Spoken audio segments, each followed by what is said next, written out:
Hi, this is Sharon from Sharon the Reader. I'd like to do a channeling of Janis Joplin, and I don't, personally speaking, I don't know what way this is going to go. I don't know whether it's going to be me speaking for her, her speaking through me, so just bear with me, okay? I just will say one thing. She made it very clear, and she was very clear about this. She did not die alone.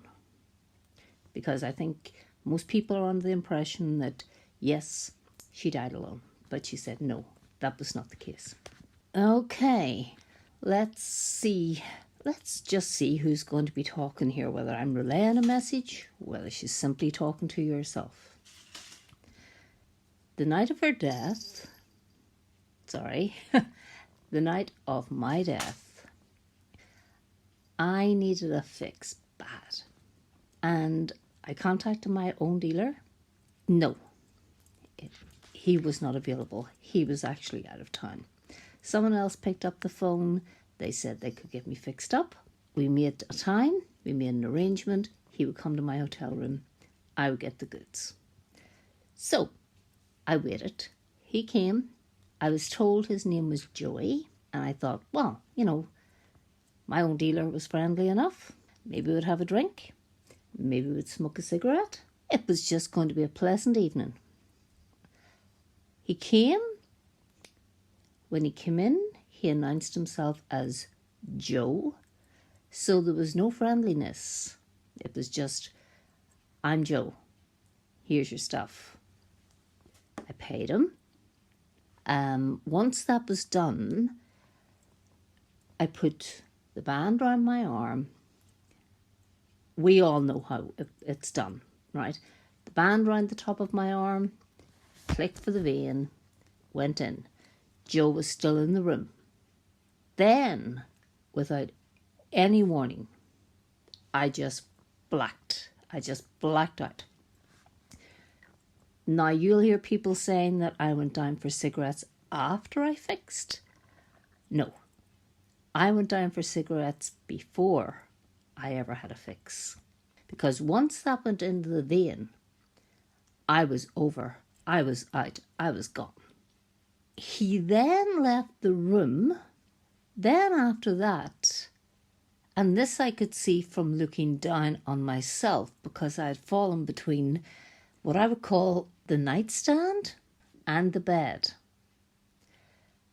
Then when he left, he turned around and I'm just going to say it like a boss. He just went, fuck. So he got out of my room as quickly as he possibly could. Then I watched, and I presume at this stage, really, I was dead. He then came back to the room again and took the drugs that were left, put the syringe beside the box. That's the box I kept the syringe in. He then left. At that stage, I was dead. So I actually didn't die alone, but I didn't die with anybody either, if that makes sense. I don't know. People say, well, she was flaky. Whatever, right? She was a junkie. She was an alcoholic. I was a junkie. I was an alcoholic.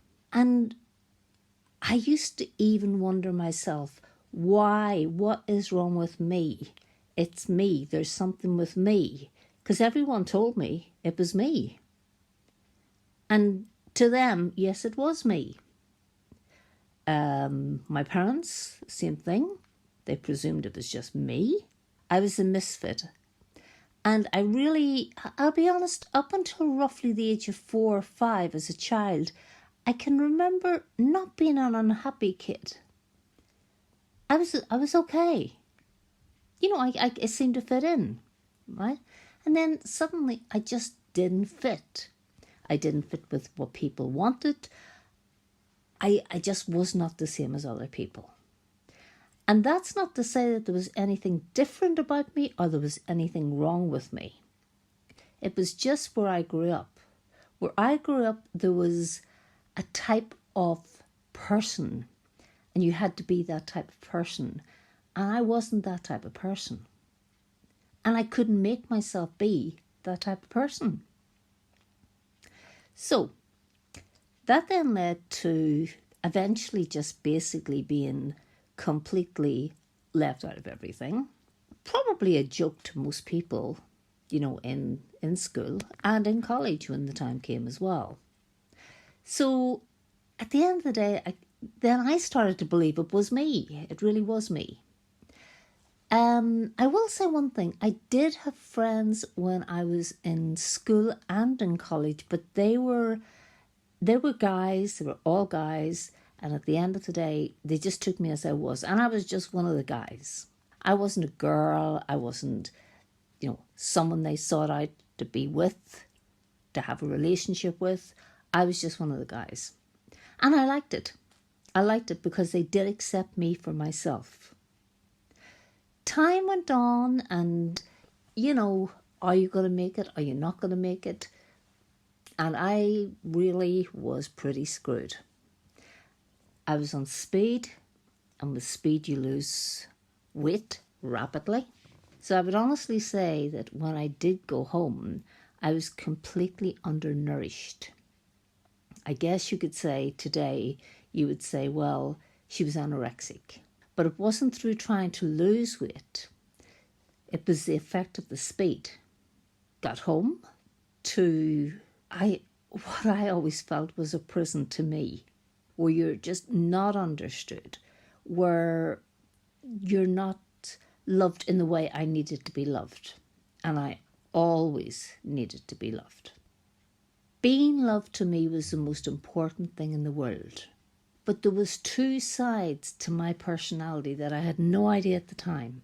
I really genuinely did not understand that there was the Janis who wanted to be loved, cared for, cherished. Everything that most women will get from their husbands. Their boyfriends, people who love them. I really wanted that thing. That was a big thing in my world, to get that. The other contradictory thing in my world about getting was I wanted to make it. Because all my life I hadn't made it. I hadn't made it in the eyes of the people I went to school with. I hadn't made it in the eyes of the people I went to college with. Not where I lived. Not even with my parents. I was a mess. I was a fuck up in their eyes. So it was terribly important for me to make it, whatever it is. And I tried. And I actually did make it. It stunned me. And I had no grasp of what to do when I had made it. So there was affairs. And I'm going to be very open with you. It was affairs with both male and female. And I can look now from the other side and see that the female affairs were not what you would call bisexual affairs, really. The affairs that with women was pure love. It was just to get held, to get touched, to be felt, to be understood, just the way you would be with a guy. So that was as deep as my need for love was. It was insatiable.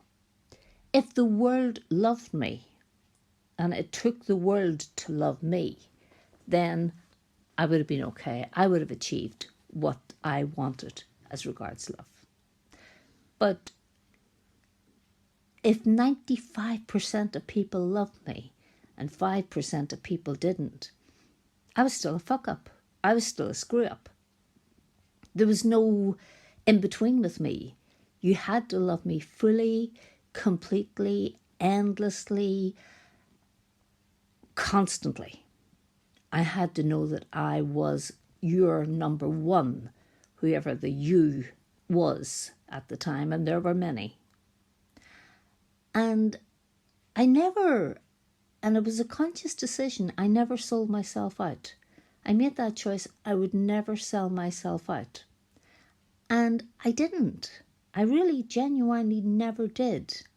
But I wonder, when I look back, if I had have known then what I know now, there wouldn't have been so many screw-ups. I wouldn't have been such a fuck-up. It was the chasing two worlds. One was to prove to the people I grew up with, to the people who turned their back on me, to the people who threw pennies and stones at me because of my opinions, which were vast. At the end of the day, yeah, I really wanted, and it sounds bad, I really wanted them to see she made it.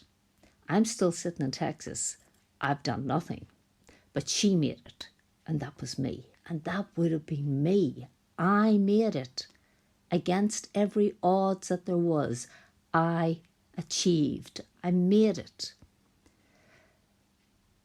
The contradictory side, and no one in show business can do it, I don't think, very few, is to have a relationship that is lasting, that is completely, permanently loving, even though you'll argue, you'll fight, the way all couples do, but you really have a man, and I mean there were pretty boys, of course there were pretty boys, for a one-night stand. What I was looking for was a man to really understand and to love me in every way possible, and to be a partner and a husband. And I wanted a wedding ring, and I wanted children. That's the things that I wanted. And those were the things that were contradicting the other side, which was be somebody, make it, achieve fame, not for the money. It didn't matter about the money. The money was irrelevant to me. It was about making it. I wanted to make it. I was desperate to make it. And drugs, I'll say one thing about drugs and alcohol, both of which I was totally addicted to. When you are empty and there's no love around you, and maybe you have a little bit of fame, maybe you even have a lot of fame, at the end of the day, that's all you have. You don't have that special person. You don't have that love that I needed. And I know everybody needs to be loved, but I don't think anybody needed to be loved more than I did. So when you had that empty feeling, which was there most of the time, then you resorted to one or two, or both sometimes, drugs and alcohol. Because with drugs, you felt that you were okay. You felt that you were loved in some fashion. It took the pain away. I think that's what I would say about it. It took the pain away. Alcohol did the same thing. Alcohol took the pain away. What I really was doing was I was completely self-medicating all the time till there was no Janis. There was just the need, and I mean complete need, to fill that void that could never be filled. Never be filled. It may have came from childhood. I'm sorry, I'm just going to be honest. It came from childhood. It came from my family. I have two siblings. And at the end of the day, the thing about my two siblings is they're not the same as each other. And neither the two of them are the same as I was. They didn't need it in the same fashion that I did. They didn't need to be famous. They didn't need anything like that. Do you understand what a painkiller was? If a doctor had been able to give me a tablet that gave me the same buzz, the same feeling, then that's exactly what I would have went for. That tablet would have been fine. It would have been called the love tablet. Because becoming famous was, I loved it. I enjoyed it. It was great. There was down times. Of course there was down times. There was times you felt, I'll never make it. I'll never succeed. We're on the road to nowhere. And we're all on the same road and we ain't going anywhere. But once you started to really kind of get noticed, it was fine. It was wonderful. But it wasn't a husband and it wasn't something that loved you back. It was a one-way street. It's called fame, and that's what it was. And I did achieve it. And I do remember going back for my high school reunion, and the reason for that was, and I'm going to be totally honest, to completely rub people's face in the dirt that whilst they lived and worked in their little jobs, the person that they made so little of when I was a young girl had actually made something that they never could make and never would make. And to be honest with you, never did make. But then they didn't fuck up constantly like I did. So there's the reason why I am me. I wanted to be someone's wife. I wanted to have a ring in my hand. I wanted so much. And then I wanted so much of the other thing, which was fame. And then because you have one and you don't have the other, which is you have the fame but you don't have the love, that's why I needed a fix. I never thought that I could be a mother. As a matter of fact, I had 2 abortions because life wasn't slow enough. It wasn't slow enough to slow down. When you're on that path, you're either going to make a major decision to come off it, or you're going to stay on that path. And I had to stay on that path. But at the end of the day, I had, and you will laugh because it is funny, right? I had the most gorgeous dog in the world. And he loved me. And I loved him. And he was like my baby. He was like my baby to me. So that was as close as I came to what a mother would know about motherhood, was a dog. I met one good man. And that was a person I felt deeply in love with, who fell deeply in love with me. And it really was love. It was the thing I was looking for. It was exactly what I was looking for. And he was exactly the type of person I needed in my life. And the problem at that stage had become out of control because he could not take me taking drugs. And I, for the most part, stayed off it for quite a while, I think. I would say probably maybe 6 months, maybe a little bit less. But each time he went away, I had to have them. I had to have that fix. I had to have that hole fixed up in me. I was so screwed up, no one could ever understand it. I hope that explains a little bit, and also the death, because people have got that so wrong over the years. I did not bring drugs in with me. I sent out for drugs, and they were brought to me. I think if Joe, that was his name, had have taken the time to do, say, heart compressions, I think he could have brought me around. But having said that, it was always going to end the same way. It was never going to change. It was always going to be exactly the same way. It was going to be an overdose. Had I married David, it would have been an overdose. I would have done it behind his back. I would have taken drugs behind his back. Because at that stage, there was so little of me left. The Janis that started out was not the Janis at the end. The essence was the same, but the need was different. And so at the end of the day, that's what my life was. And I was always aware, and this is something that I think women will understand more than men, I was always aware that I was not a pretty girl.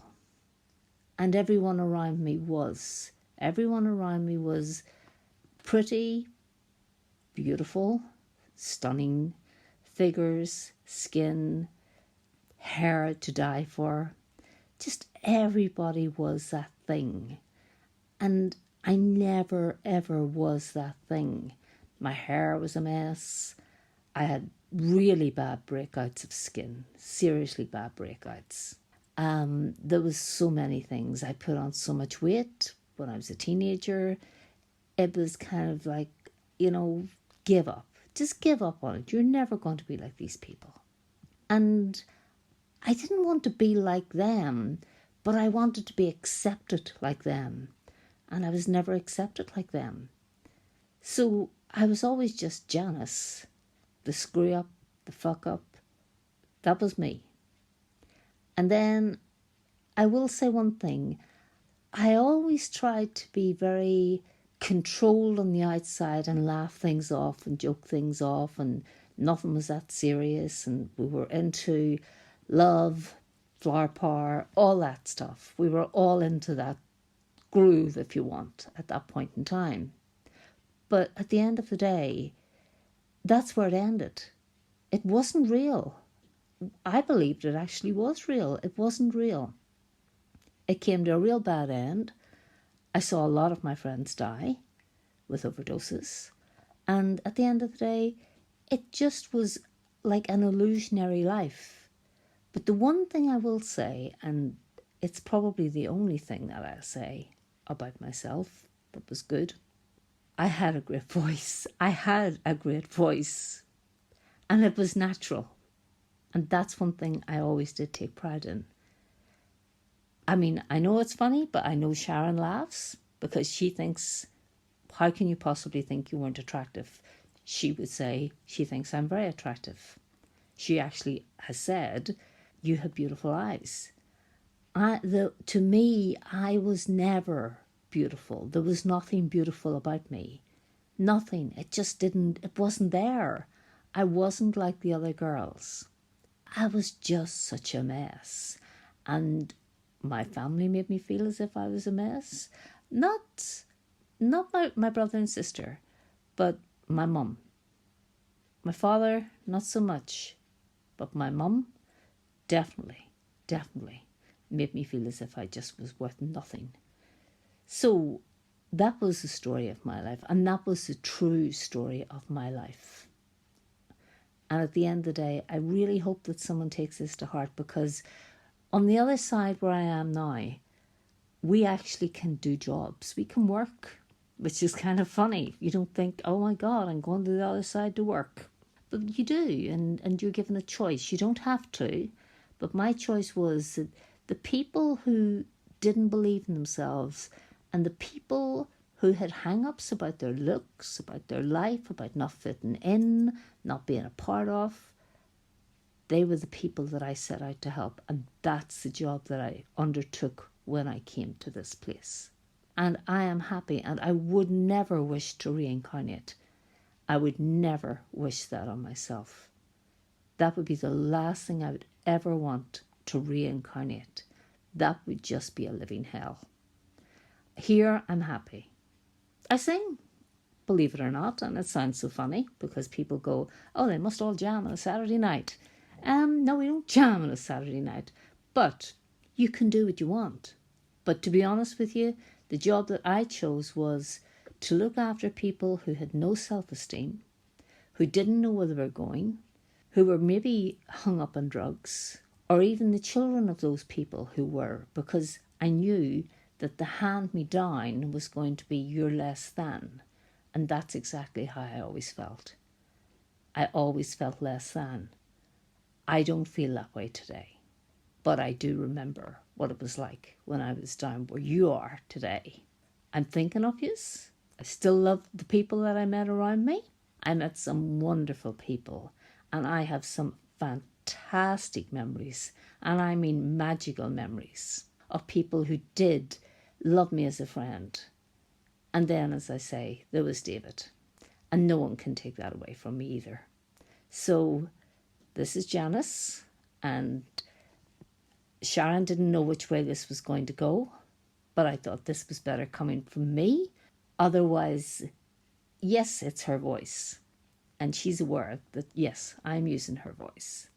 But at the end of the day, I felt it was better to come from my thoughts, from how I felt, than to try and filter it through someone else.